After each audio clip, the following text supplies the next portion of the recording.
PowerCore 360 presents this podcast. Learn how to compete in volleyball, power hitting, and attacking with Jim Miret and Billy Glisson. Moderated by me, Darian Fiakuski.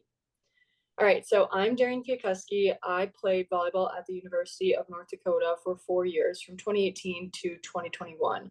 Throughout my time, I was recruited as an outside, and during my sophomore year, I unfortunately hurt my shoulder and couldn't lift it anymore due to poor mechanics while hitting throughout my whole life, basically. This caused me to switch to libero, which I had a very good career in until my 5th year, where I went back to play for COVID and they wanted me to hit again. And I ended up tearing my ACL and meniscus and MCL due to bad mechanics once again from landing on one foot. I'm now a retired athlete and still having to have surgeries from all the bad mechanics I had throughout my volleyball career. So I'm having hip surgery in the next week here to fix my torn labrum from volleyball. And so yeah, this podcast will be really important for you guys to learn about all the different mechanics and power hitting and how to actually attack correctly for all the people out there. But anyways, so my 5th year of volleyball, instead of playing, I ended up coaching at the University of North Dakota as a volunteer assistant coach alongside Jesse Tupac. And the next person we have on this podcast is Billy Glisson. He has his coaching degree and his master's in exercise physiology, and is a certified strength and conditioning coach and founder of PowerCore 360. Billy has worked with elite volleyball players, professionals, and consulted with club programs, college programs, and coaches for the past 25 years. Billy has also written articles and presented at the American Volleyball Coaches Association. We also have Jim Miret on this podcast. He has a vast volleyball coaching and development background. Jim is director at Front Range Volleyball Club in Englewood, Colorado, and has been with Front Range Volleyball Club for over 30 years. He has coached at the college level and with the USA national team, and has also written articles and presented at the American Volleyball Coaches Association.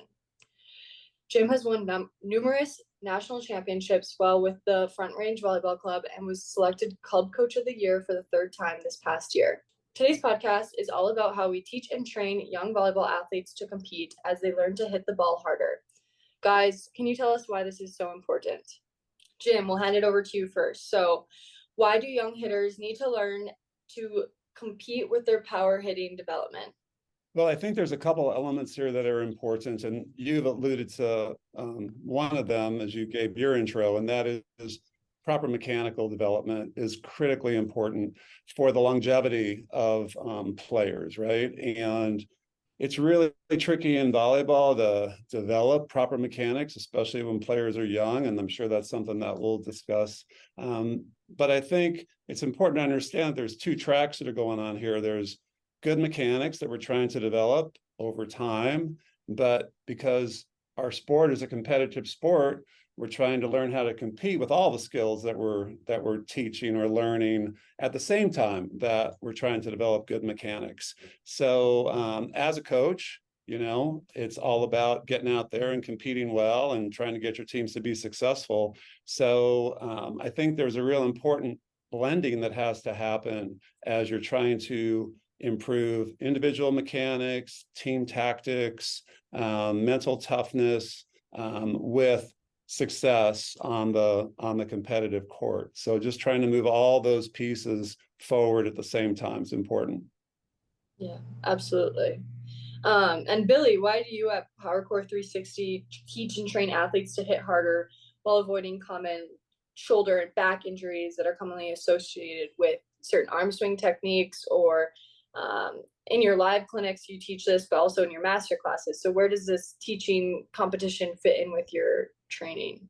Well, it's important. And same thing, I'm going to segue off what Jim was saying from your introduction. There's so many athletes now, especially on the female side, that played collegiately as a female hitter, right? Or as a female athlete as a hitter. They come to us now, their sons, their daughters are playing, and a lot of them have come to us and they're like, look, I used to bang the ball and I played collegiately, but nobody ever told me that the mechanics I was using were going to do any damage. And so you've learned that firsthand. We've got a lot of moms right now that come to us. They're 30, they're 40 years of age. They got pins in their shoulders, right? Because the mechanics they used to use, they banged the ball hard, they played well collegiately, but now they can't raise their hand above their shoulder. And so they're like, I don't want my daughter or son to go through the same thing. So they're well aware, just like you, of shoulder injuries, of back and spine injuries related to hitting, and ACL injuries from landing, just like you, oftentimes on one foot. So that's what we do. We're heavy on the development side. We spend a lot of time focusing on teaching the mechanics for young athletes, and up front, completely being transparent with this, we don't spend a lot of time up front teaching them to be a competitor. And that's kind of the segue in a second into why Jim's here. We're focused on the development. Young athletes come to us, they're being taught 99% of the athletes, volleyball athletes in the country, are being taught a high elbow swing. They're being taught to swing their arm in a way that's quick and easy to teach, and it's easy to bang the ball pretty quickly that way. But the position the shoulder works in, especially as a volume, if you're going from these days high school volleyball into club volleyball, and then if you're a pretty good player, you're playing maybe even in between seasons, right, doing some junior national stuff, there's no downtime. And so the volume's not tolerated. The stress is on the shoulder. When you're using just the shoulder, it creates issues. I would venture a guess that the reason your shoulder was injured was probably similar or the same mechanics that you were being taught. That's what's happening across the country. And the science doesn't support it. The science, the anatomy of the shoulder, the spine, the knee, doesn't support what's being taught. With that being said, yeah, we're trying to teach athletes that want to be, we don't look for elite athletes, we try to train elite hitters. And so we try to teach them the techniques to allow them to hit the ball harder, reduce the stress off the shoulder, spread the stress off the shoulder onto the back, onto the entire body, like every other sport in the world except volleyball, where they can learn to turn their body, use their legs, use their hips, use their core, use their arm, chest, and shoulders. Hear me, the arm and shoulder are still working, but they're working with the rest of the bodies to create a lot of torque in a good way, to hit a heavy ball, hit a hard ball. But at the same time, if that's the only focus is just to hit the ball hard, most athletes, a lot of athletes are going to play at a high level, be it high school or club, or now into the collegiate ranks, probably aren't going to tolerate it very well long term. So that's what we do. We run a 8-week masterclass, we run live clinics, and our focus up front initially is technique, so that they can learn to hit the ball and make changes quickly to hit the ball hard and not tear up their shoulder, the back, or knees in the process. So it's twofold. It's performance, but it's also injury prevention. For sure. And with that, so I know you're teaching these young athletes to try new things, right? Switch up the mechanics that you were taught originally. How do you deal with athletes that are scared to make mistakes? They don't want to hit the ball into the net. And obviously when you're changing things, you're going to make mistakes right away. So how do you kind of deal with that piece of it?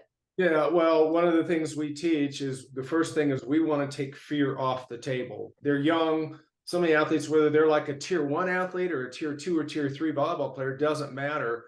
But so many of the tier 2 and tier 3 kids come to us, they don't know how to compete. They don't know how to play. And so they're fearful to make a mistake, and probably somewhat of an impact of maybe some of the coaching they've had growing up. They're scared to make a mistake. They're scared to try something new. Well, we're teaching what, in our opinion, is world-class mechanics, like Olympic level kind of stuff, pro level kind of stuff.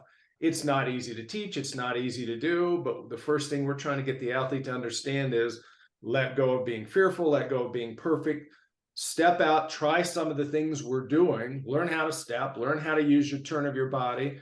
The good news is, usually in an hour or two, kids make dramatic changes in our clinics because they don't know how to do anything but swing their arm. And so it's relatively easy to teach that. But first and foremost, it's giving them an opportunity to make some mistakes and see what happens.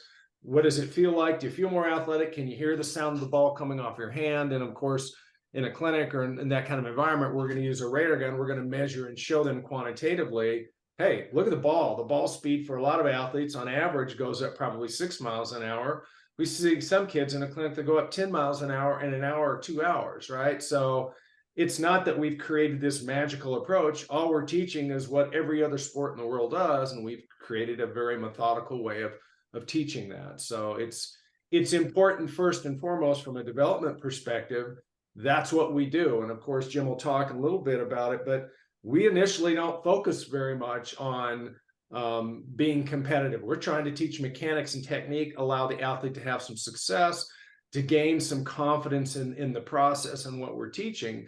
And then let's fast forward a little bit. Man, by the end of the clinic, we want the kid hitting the ball off the back wall, which for some coaches, and Jim will touch on this, they're like freaking out, right? They want the ball in the court and it's got to score. Well, it does later. For us, the first piece is, hey, I would rather, instead of you know, like a lot of parents will come to us and the kid can't serve the ball, just serve the ball. They can't serve the ball over the net, right?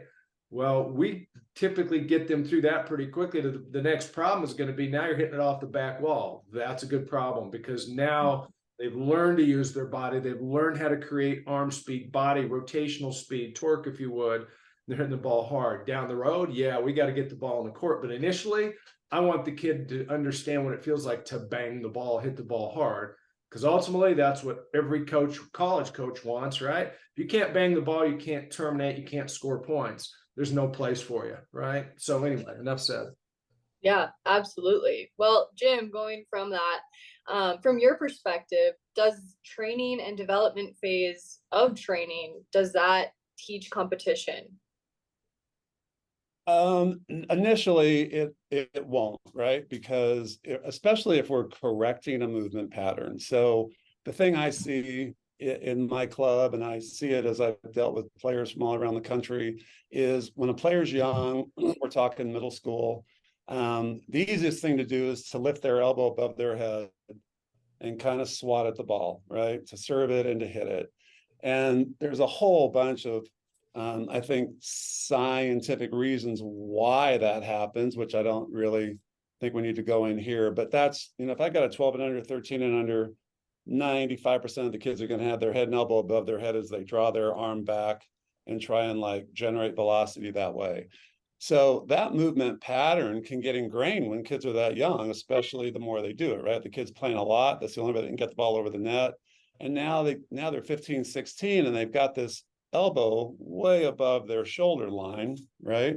Which, like Billy said, every other sport in the world, if I'm a baseball pitcher, when I wind my arm up, my elbow is basically in line with the level of my shoulders. If I'm a tennis server, because I go into a tilt, my racket arm is in line with my shoulder tilt, right? So whether I'm throwing a ball or serving a tennis ball, that elbow stays in line with the level of their shoulders. It's only in volleyball that I see this counterproductive move going on where the elbow gets above the line of the shoulders. And the tricky thing is, like I said, when a player ingrains that movement pattern, and now you're dealing with them at 15, 16, 17, 18, when they're big and strong enough to really generate velocity, you've got to totally change that motor pattern, that skill pattern. So I agree with Billy. At first, when you're introducing a new skill movement to the player, either because they have no skill pattern or because we're trying to correct a skill pattern, you have to get the fear off the table, right? So you've just got to say, hey, what matters most is what you're feeling about the mechanics and not the outcome of the thing that you're doing. And, you know, because I'm dealing with players all the time, right? And I've got players at different stages of this development. The thing that I'll do with a player, let's say I've got a 16-year-old and she sets up with her elbow above her head like this, and she's hitting the ball, you know, 42, 43, 45 miles an hour. That's a pretty good velocity, right? But I know that from how she's setting up over time, the likelihood that she'll injure her shoulder goes up.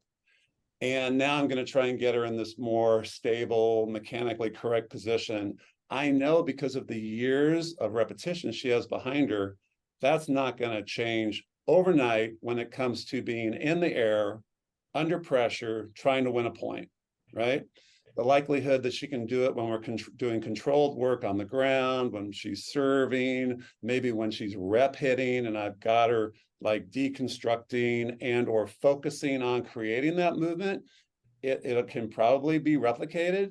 But as soon as she turns that off and goes into competing, this other motor program is going to take over because she's got so much repetition behind her. So with players like that, I'll say to them, okay, look, we just need to build correct mechanics a little bit every day. And Billy can talk about how you've got to lay myelin down on this new movement pattern, right? And the only way you do that is by getting repetition at it. And when you go to compete, you're going to do whatever you do. And this old program is probably going to take over, but we're going to change the motor program over time and kind of get them to look at it like this is an overtime kind of thing that we've got to overcome the years and years of this other movement pattern, and give them the freedom to go compete how they compete the best right now, but knowing that, you know, in the next few months to half a year to a year, we want to correct this pattern.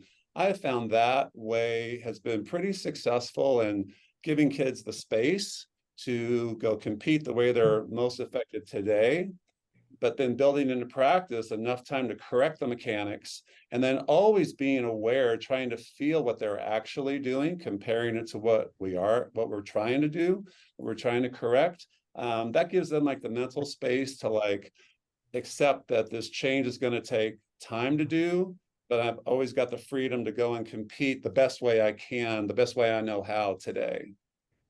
So once they start finally learning intentionally and they're doing these focused movements consistently and they're ready to be more competitive, how can you start to perform these drills that builds this competitiveness that they're able to do now? So here's where I think it's really tricky, okay? Because I think that if we've got a kid in a clinic, the likelihood is high that she's going to be playing in a tournament within a week or two of her attending the clinic, right? And if we're trying to correct a movement pattern, the likelihood is very low that that movement pattern is going to be corrected by the time she hits that tournament, right? If she's young and she doesn't have much movement, much skill to correct, the likelihood is a little bit higher that she can start correcting it. So what I believe is that we've got to learn how to teach kids to compete for where they are today, because they're going to go compete soon, right? And what I have found, and I've been doing this a long time, right? There's a couple ways to approach this, and I hate to ever say that something's right and something's wrong, but I do think that there are ways that are better, right? And so we'll call this the old skill way, how to build a skill, right? So in building a skill pattern, what we usually do with athletes is we might video a model, let them see it. We might take them through the mechanic in a mirror, right? We might have them replicate the mechanic. We might put bands on them so they can feel the mechanic. And then we would go out and we would have them intentionally be internally focused on what they were doing with a lot of intent.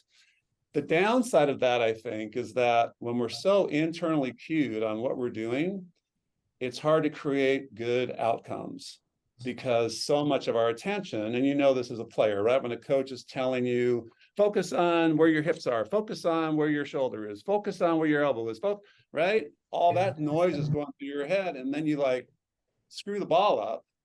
And some coaches would say, and I used to do this when I was a young coach, I don't care where the ball goes right now, just do this thing right. And the thing I learned is that with my really competitive players, even if I was changing something that was hard for them to change, they were like, what do you mean we don't care where the ball goes? We care where the ball goes. I care where it goes right now, even though I'm trying to change this thing. And I thought to myself, oh my gosh, that is so true for really competitive players. They always care where the ball goes, even if they're working on something. So that challenged me to look at this kind of skill building approach and see if I could come up with something that made more sense, right?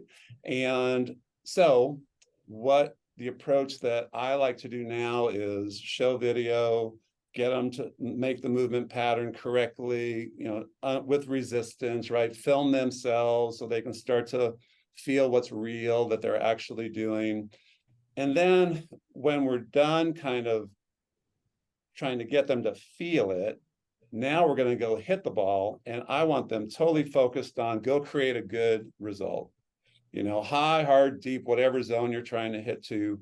And then after that rep, come and tell me what you felt about whatever element of the skill we're working on. And we call that deconstructing or reverse engineering a good result of the skill, right? That way, the player doesn't have on their mind what they're focused on doing. They are totally focused on creating a good outcome and then thinking back to what they felt, right? And I have found this, once I can get players to understand this process and really do it, it increases their awareness of what their body is doing in real time. And they are free to go athletically create something that they're trying to do as a competitor, right? Which is create, in this instance, a good, hard, high shot. And even if the kid feels her elbows high, that feedback loop becomes so important in then eventually changing the skill, right?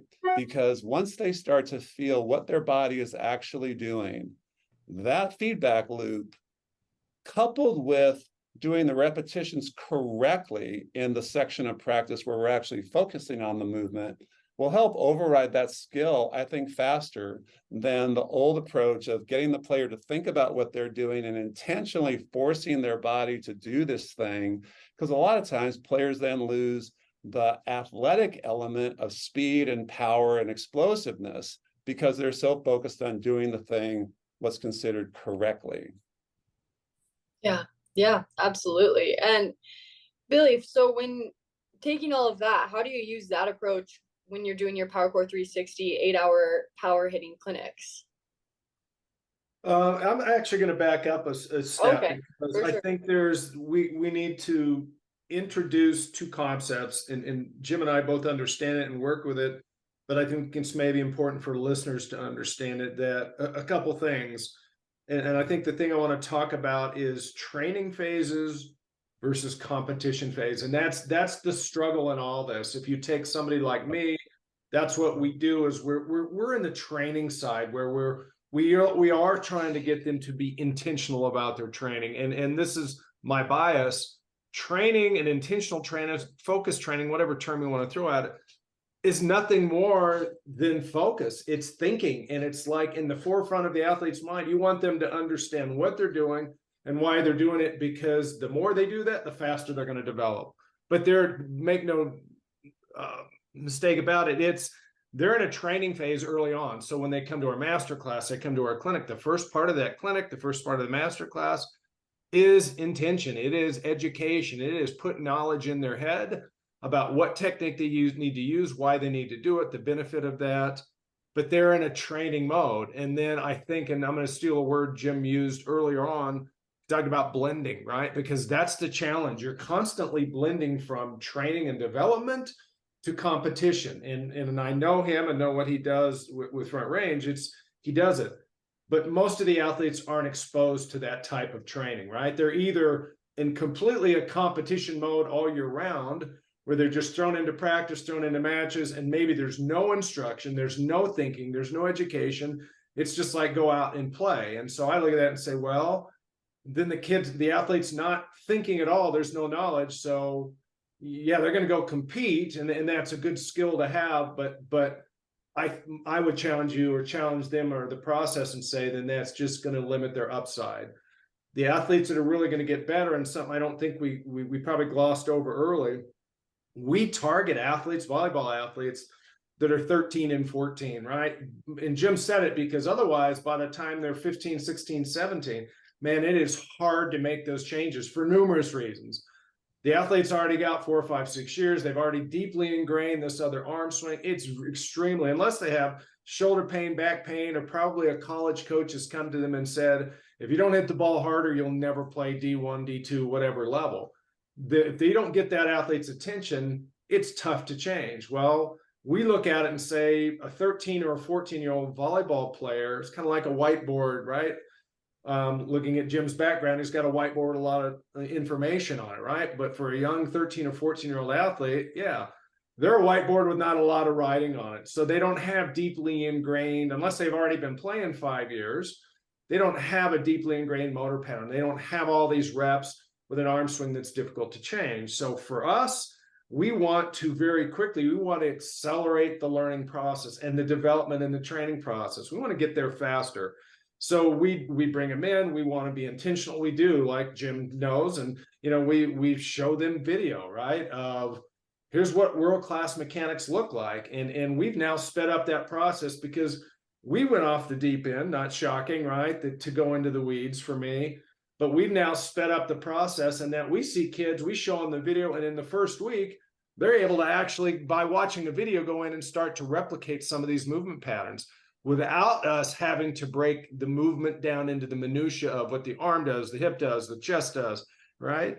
But it's all very intentional. And one of the things that happens with parents when they come to our clinics, they assume, but if I take my son or daughter to a clinic, they're going to walk out and they're going to have it. No, they're not going to have it. They're now going to probably understand what they need to go train and develop, right? But all this is a long-winded way of saying there's a training and development piece, then it gets blended into competition, and you have to be working with a club, with a coach, with a trainer, with whoever the resources are that are really good and really skilled at blending back and forth. Because some kids, the highly competitive kids, can probably get into a competition mode really fast. There's other kids, and I'm going to call them a tier 2 or tier 3 kid, that they're not going to be ready to compete yet. Man, they're going to need some intentional training, build some confidence, because otherwise, and Jim can speak to this obviously, then they're going to wilt, right? You put them in a competitive phase and they're going to wilt, and you may have lost them versus being able to develop them.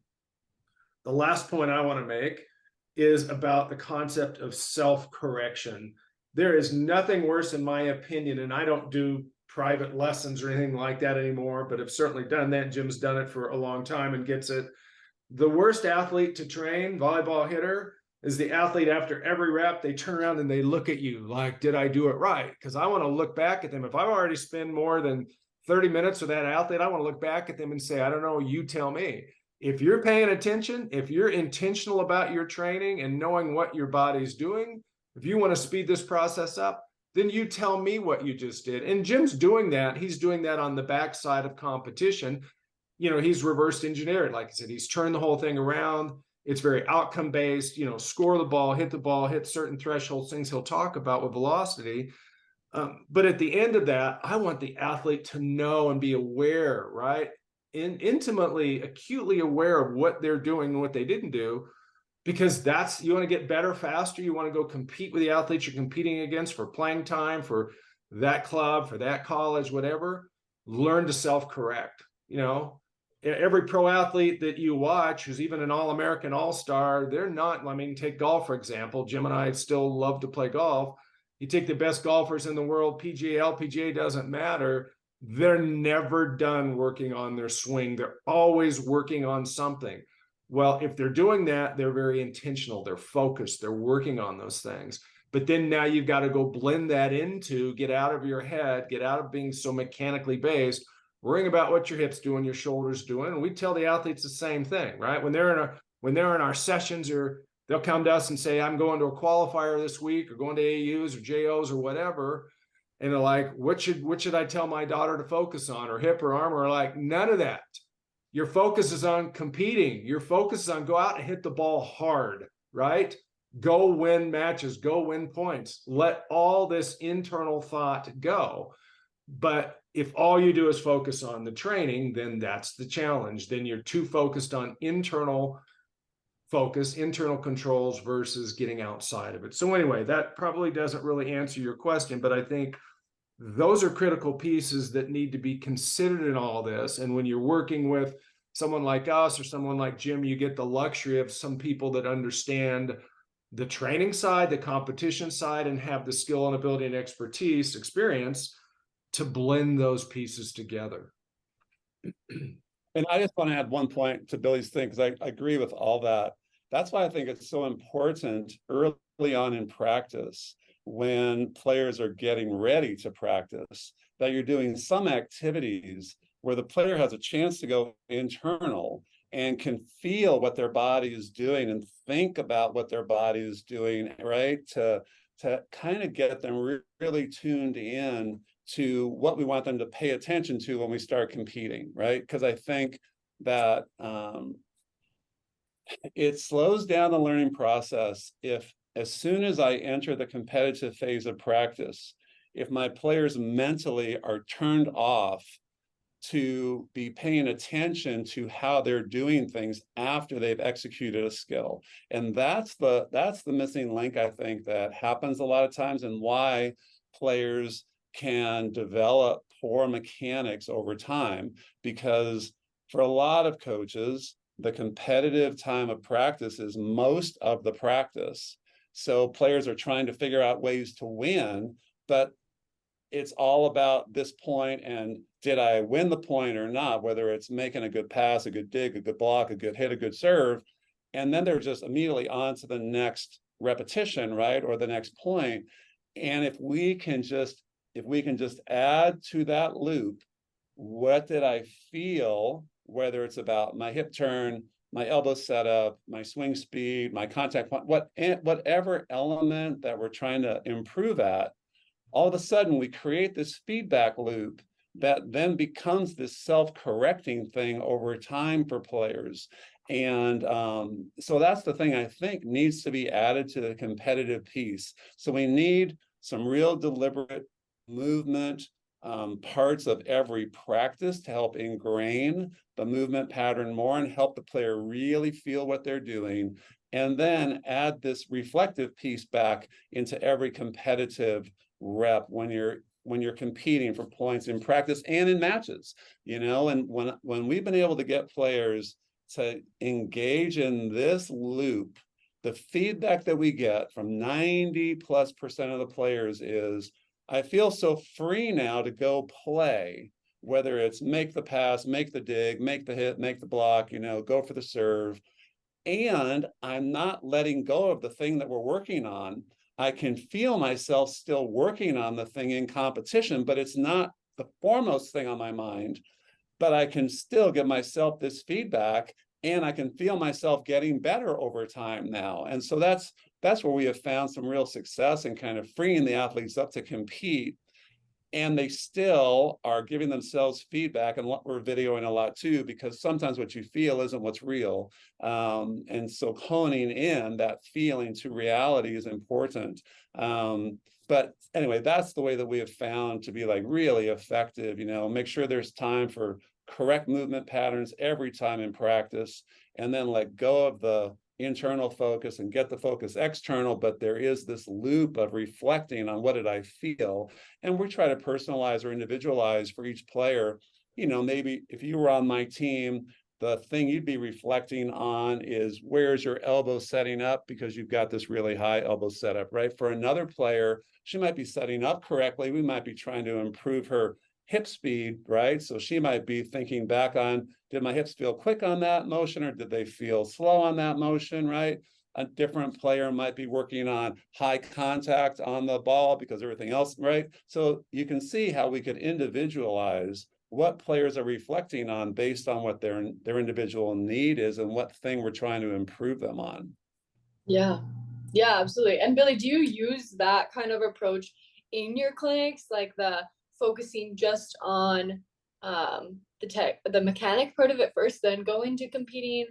Kind of how do you go about that for your clinic? I think it's a transition from that training development phase or piece into starting to introduce some competition into our clinics, right? And first and foremost, 85 or 90% of what we're doing is introducing the movements, the technique, the related strength conditioning to that, because they're not getting it anywhere, right? And then, but we want kids to have fun, and fun for them. For a volleyball athlete, you would hope, is to learn how to compete. So the segue is this, and it really comes a lot from, you know, what Jim's, and I want him to speak to a lot of this, but yeah, we introduce now segments in the clinics where the kids get to go and compete. And so the first segment is pretty basic. It's kind of like the introduction to competition with the skills we're working on. And that is, we might have a deep 1 ball or a deep 5 ball where we'll put a target on the floor, maybe a box in the last 10 feet for a deep 1 zone or a deep 5 zone. And the athlete is standing on the 10-foot line on the opposite side of the net, and they're tossing to themselves. And of course, at this point, we've taught them how to step, turn their hips, use their body in a rotational way to hit it harder. Now we want to start introducing them to be less concerned about what your body is doing, your segments of your body parts, be now concerned in, can you get a ball into that deep 1 zone? Can you get a ball in the deep 5 zone? Can you score? And so we start attaching points to that. And we're competing with teams. If we've got 30 athletes in the group, we probably have 3 teams. They're competing both team against team and then individually for individual points in that, right? So we did this a few weeks ago. We did a clinic in Florida. And what we saw in the first segment was, we had all 30 kids competing. And then as it got down, we had 3 kids that were tied with the same amount of points after the first competition. So we had a hit off, right? We wanted to see who was the champion, right? Cool. Who wins? No ties in the no USA. Ties. There's no ties. There's no competition or no participation medals here, right? Let's go win, right? So anyway, with that being said, then we had them hit. And of course, in the playoff, you had 2 athletes that were now being careful, right? And went back into this non-competitive mode. I mean, they were competing, but they were being careful. And it's really not what we wanted to see, but it's what we saw. It's not what we wanted to teach, but it's what we saw. We had one athlete that actually was bringing it pretty well. And she ended up taking second. There was a boy that won it because he was more accurate, but he had backed off his velocity. But who we were most impressed with, and one of our coaches said it, recognized the girl for it. Like, she was bringing it. She hit some balls that missed, but she hit some balls that if they would have been in a game situation, would have probably been a down ball and scored. Some of the other balls were, I don't know what you want to call them. They were a nice little weak shot over the net and got in play, but that ball's coming back at you, right? So the first competition phase is that it's pretty basic, but we start to introduce some fun competition. And I think it's a good segue for Jim to say, because this is where I've learned a lot of this, to maybe talk about then in the next phases, and we'll do next 2 or 3 phases. What would we do? What would we do with velocity? What would we do with time? What do we do with errors to introduce some stress, some stressors, right? So maybe Jim, if that's a segue for you. Yeah. No, I love it, right? So now we're, in a practice session, right? So, Billy, a lot of times in the clinics, through Billy's clinic, we're introducing movement patterns that the kids have not been exposed to yet, right? So they've got to learn them, they've got to feel them, they've got to get reps out of them, right? And now they start to correct mechanics, now they start hitting the ball hard. So now let's fast forward to being in a practice. What I think really helps, on top of this deconstructing element, right, is you put kids under pressure. So now I might have a group of 3 left side hitters going off the pass, off a live set, and they've got to jump up and hit balls into deep 5 or the deep 1-6, whatever area you're working on, hitting a shot to. And we'll have speed guns going too, right? So it's like, okay, for seniors in high school, they're going to have to hit a shot into one of these deep areas of the court at 43 miles an hour or harder, right? That's just it, right? And if the ball hits the net, it can't score. And if the ball goes out of bounds, you're going to lose. Lots of ways you can mess around with errors, right? You could have that player lose a point. You could send the whole group back to 0. You could have that individual player go back to 0.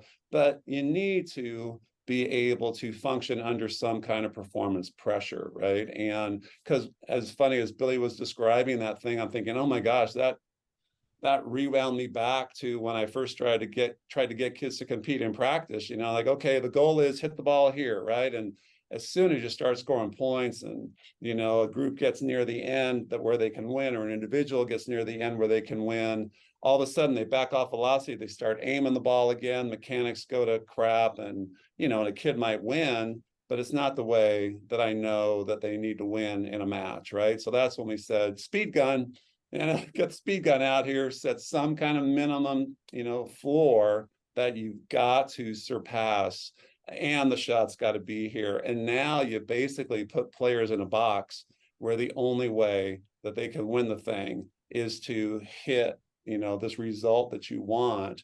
And now if we're holding them in the loop of, thinking back on what they felt, but they're still free to go create the outcome. Eventually again, and I'm looking at older kids who we're trying to correct mechanics on, that's going to be a months and months and months, sometimes years long process. Younger kids, I think they don't have the repetition behind them. You can change skill faster. But you still have to set it up, right, in such a way that they're in some kind of loop when they're competing, where they are checking video and are checking themselves to see what they're focused on. But so there's different ways. Let me go back. There's different ways to create competitive pressure, right? There's total number of points into a zone. There's adding velocity and the zone that you want to hit to. And then you start, messing around with errors, right? Where if I've got a group of 3 hitters, I could have them in a team trying to win the drill by scoring, let's say, 9 points total as a group. Or I could have 3 hitters in the group trying to score 3 or 4 points each before they could win in that group, right? And either then reward them by hitting a different zone, or they become the winner, right, of that group hitting that zone, and then the group can move on to hitting a different zone, right, at whatever velocity we're hitting as the floor. So there's lots of different ways you can mess around with this, and I think they're all good, because putting people under competitive pressure, where the pressure is to execute, but the parameters are such that they can't back off, is a way that we can help teach people how to enjoy competition, right? Because, as a former athlete, no matter how dialed in you are, errors are going to happen. So it's not about we're trying to play perfect. It's about we're trying to play well. And when players are playing well at any level, when the error happens, they just move right past it, and they go execute, they neutralize that error, and they make up for it by executing more in a row. And it's that response to the error that is another element of competitive maturation that we're trying to expose players to. It's not about playing perfect. You might play perfect for a bout of time, right? 5 hits, 6 hits, 7, but at some point the error is going to be there. And now it's about how do you respond to that error? And it ain't going to be backing off and aiming the ball. You've got to come back and you've got to hit another good shot with velocity someplace where you've got confidence. And I always tell my players, I always ask them a question at the beginning of the year: where do you think confidence comes from? And, they look around like it's a trick question, and it is kind of, but they also don't know, right? And I ask them, I go, are you getting confidence from me? And they're like, yeah, the coach gives me confidence. And I said, I'm sorry, I disagree with that. I said, I think confidence comes from competence. So get competent at these things, and you'll have confidence in your ability to do them. So if I've got players and think about any shot that you were learning, right? Maybe you were a really good cross-court hitter and you were trying to learn the line shot. At first, you've got no confidence in hitting the line shot, especially hard, because you don't have any competence at it, right? It wasn't until you had some success executing this new shot until you felt confident. And so getting players to understand that confidence is linked to competence. So then we've got to go work hard at becoming more competent at the thing we're trying to improve at. Now we kind of create this confidence loop that makes sense, and they stop looking at their coach for reinforcement and for, that secret confidence thing. Yeah, absolutely. Yeah, I wanted to add on to that too. I think that it kind of goes back to what we talked about in the beginning of this podcast, where we're letting athletes be okay with making mistakes. I think if you don't teach that at all, athletes are really going to struggle, and they're just not going to learn, and they're not going to become competent, and they're not going to become confident in their skills. Exactly. I mean, they have to understand that mistakes are part of the process, right? We don't want to make them, but at the same time, they're going to be a part of the process. One of the best players I ever had, and she went on to be, not only successful in club, but, to win a national championship at the collegiate level. She was playing so well for me as a sophomore on our 18-1 team. I was talking to her parents and I said, what is it? I said, I have never had a player this young play so well at this level. And she wasn't, she was 5'9", had a little bit better than average jump, but she was unbelievably effective. And her dad said something I will never forget. He said, you know what it is, Jim? He said, she knows, he said to me, mistakes have no power over her. And I said, why is that? And he said, because she knows she's free to make them. And I was like, but she doesn't make very many. And I said, I know, but that's why they don't control her, because and that's why she doesn't fear them. She knows she's free to make them. And I was like, wow, it just blew my mind, right? So yeah, because if you're thinking about making mistakes, that's probably what you're going to end up doing, whatever you think about. Make mistakes.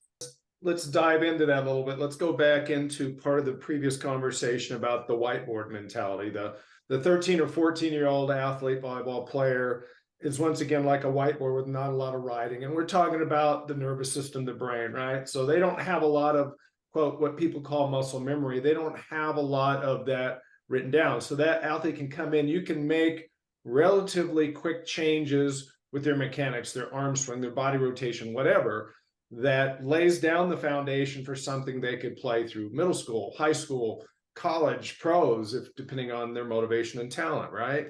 Anyway, the point is, here's what happens when the way the brain learns, doesn't matter if it's athlete or non-athlete, the first thing that happens when we come into a clinic or into the master class is we're teaching knowledge, we're teaching movements, right? So of course we show up a video of a world-class athlete doing these movement patterns. But what's really happening from the athlete's perspective is you're putting it in the forefront of their mind, right? It's right here in the front. And the way the brain works is the brain can only really focus on one thing at a time. One thing, that's it. And so, you know, with athletes all the time, we're talking about, you're not really multitasking. You think you're going from Snapchat to YouTube to TikTok to whatever. You think you're doing that all at the same time. No, your brain's doing it. It's doing it really fast. It's got efficient at going from one task to the other. When the athletes come in and we start teaching them these new mechanics, man, these new mechanics are visually in the forefront of their mind.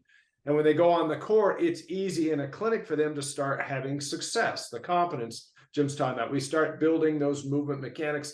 They start building some really low-level competence, right? They're starting to move because we just showed them the video. Now we take them on the court. We take them through our methodology of throwing and then hitting.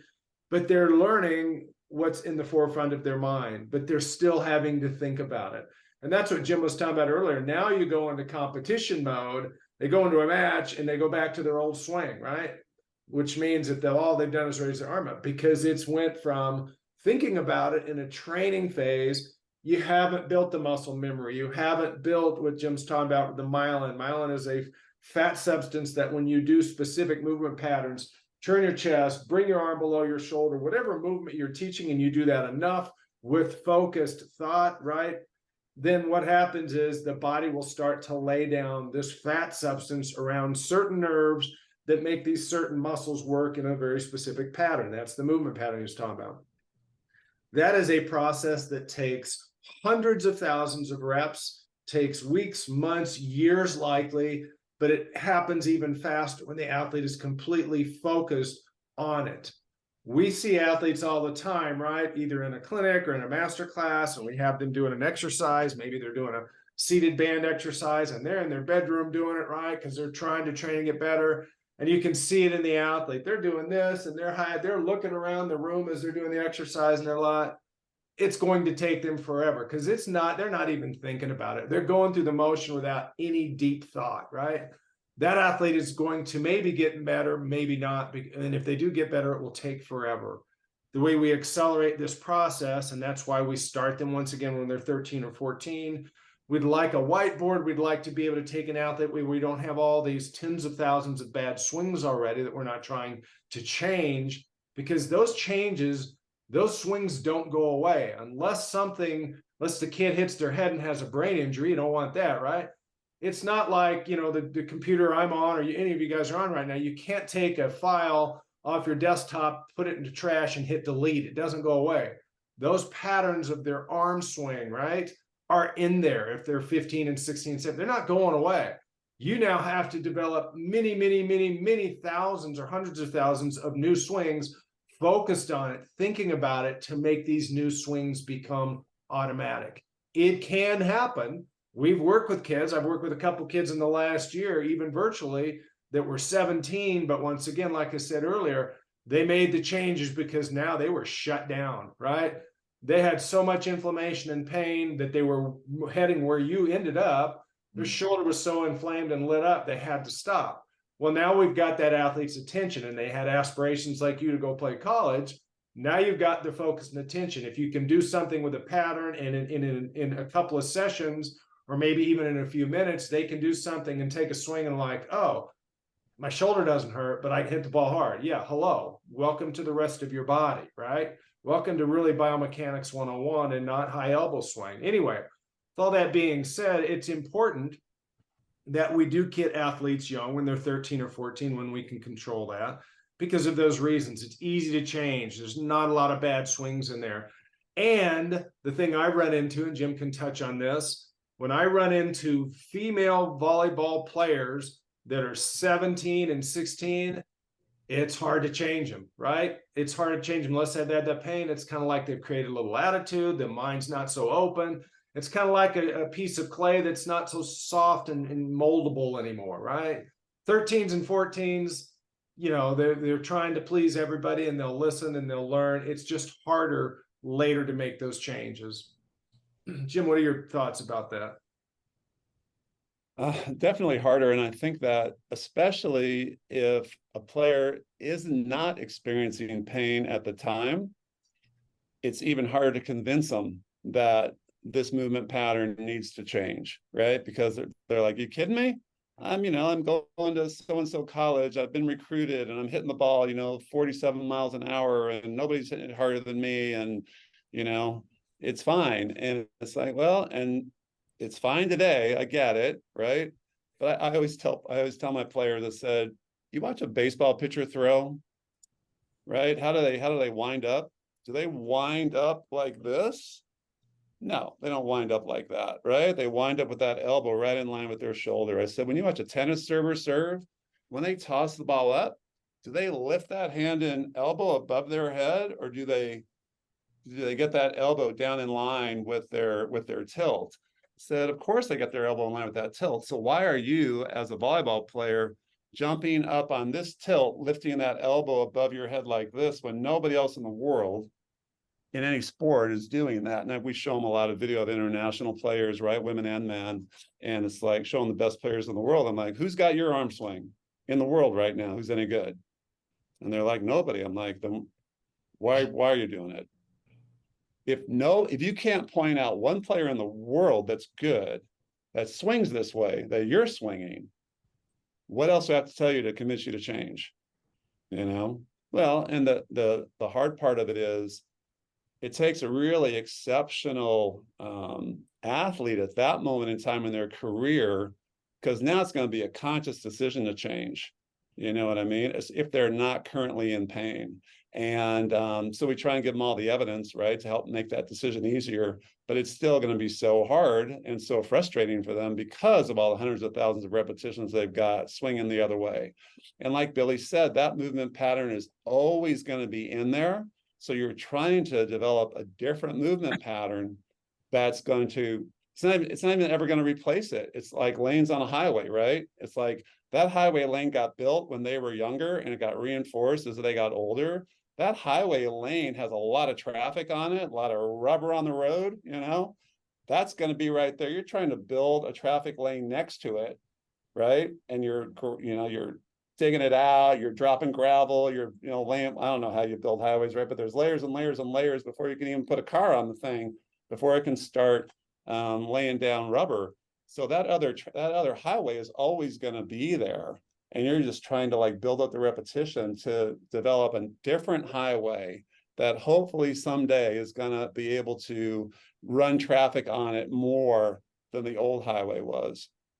And people just don't understand that, and coaches don't understand it because they're so worried about going out and winning tomorrow. And parents don't understand. I mean, nobody really understands that unless you're working with somebody like Billy or a really good physical therapist, right? And that's why I think it's so important that this message get out there to as many people as possible, right? Because there are so few people focused on this element, and it's a reason why you're hurt, and so many volleyball players end up getting hurt.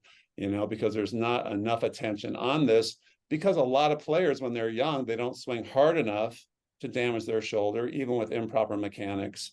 And I think when, high school age players, unless they've got a ton of volume on them, aren't that likely to develop. Your injuries developed in college, right? Yeah, all of them. Yep. Right.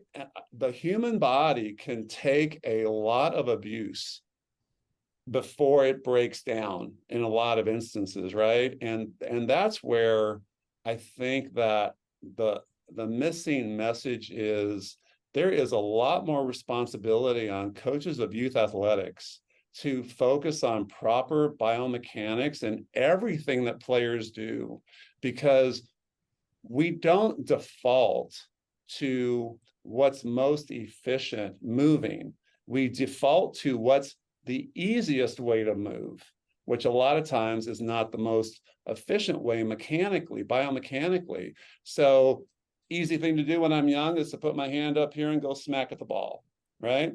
Well, that's not the best biomechanical way to do it, but it's the easiest way to do it when I'm young, and I got some success that way, and I'm trying to be successful because I want to get on the floor.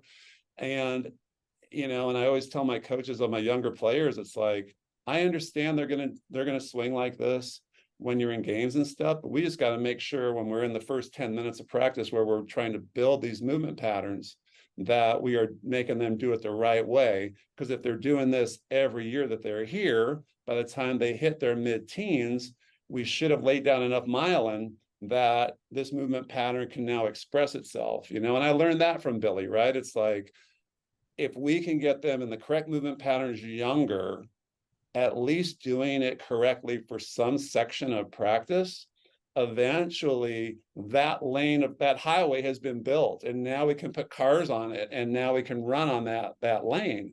And I just think it's, I don't want to say anything bad like it's irresponsible, but I think that there's way more responsibility on youth coaches to get people in their lives, like Billy, like really good physical therapists, right, to learn enough about biomechanics to help get players moving the right way in all of the movement mechanics, right, that their sport requires.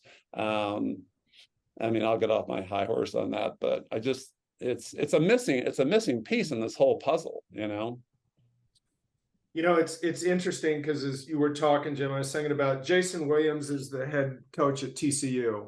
And Jason reached out to me 6, 7, 8 months ago, bought some equipment, had, a bunch of new hitters, middle and outside pin hitters coming in this last year. And then, so we ran a clinic at TCU in June, and Jason ran that with us. And after the clinic, he and I talked a few weeks later, and he said, one of the things I think you need to do in the clinic is, back to the example Jim was talking about, the 16 or 17-year-old player who's already having success, doesn't have shoulder pain, doesn't have back pain, doesn't have an ACL injury yet, but they're having success. Why do they need to change, right? Why do they need to change and change their mechanics and their technique? And Jason said it's like this: look, at the Division I level, yeah, you got to be able to pound the ball, you got to be able to hit the ball hard, but it doesn't do you any good to pound the ball is if you have shoulder pain or back pain, because you're not going to be on the court, right? And you're going to be the traditional one and done athlete. You go 1 year and now your shoulder's lit up, you've had injury, you can't swing anymore, and now the next kid coming behind you is going to take your place. So he's wise enough and been coaching at the college level long enough to like saying, look, I want to do this, yes, to hit the ball harder. We got to terminate, win points, because like, I also understand the importance of health of the shoulder, right? At least while they're playing collegiately, because if their shoulder hurts, they're not hitting as hard as they could, they're not winning as many points, nobody's being successful, nobody's winning in that equation. So it's really a good point. And here's, once again, to cut to the chase in case I'm not clear with it, his message to me was, look, if you've got Division I or Tier 1 athletes that are 16 or 17, they need to be coming to this clinic, because they're not probably going to be successful long-term when they get to the college level, just like you, hitting that way and staying that way, because the volume, they're not probably going to be able to tolerate it. So make the change even at 16 or 17, figure out a better pattern where you can still pound the ball hard. And I would challenge you to say even harder, but to be able to tolerate it even through your collegiate career. You know, Jim knows me. Every athlete I've ever trained, I've got a very long-term vision with them. It's like, yeah, I look at their college career, high school career, but I also care about them individually, that down the road when they're 30, 40, 50, 60, whatever the case is, that their body still functions and they can enjoy life and sports or recreational pursuits. So anyway, enough said. I think it's important that it's not just the 13 or 14-year-old who's wanted to have a successful career and hit the ball harder, but it's that tier 1, division 1 athlete, potential athlete, that needs to make those changes, even if they're 16 or 17, even though they've been successful and hit the ball hard. There's probably, to your experience, some awakening coming down the road if they don't change the mechanics. All right. Thank you, everybody, for listening to our podcast today. This was a Power Core 360 podcast about learning how to compete in volleyball with power hitting and attacking with Jim Miret and Billy Glisson, moderated by me. We will add some links below to email Jim and to get to the Power Core 360 website. Thanks again for listening.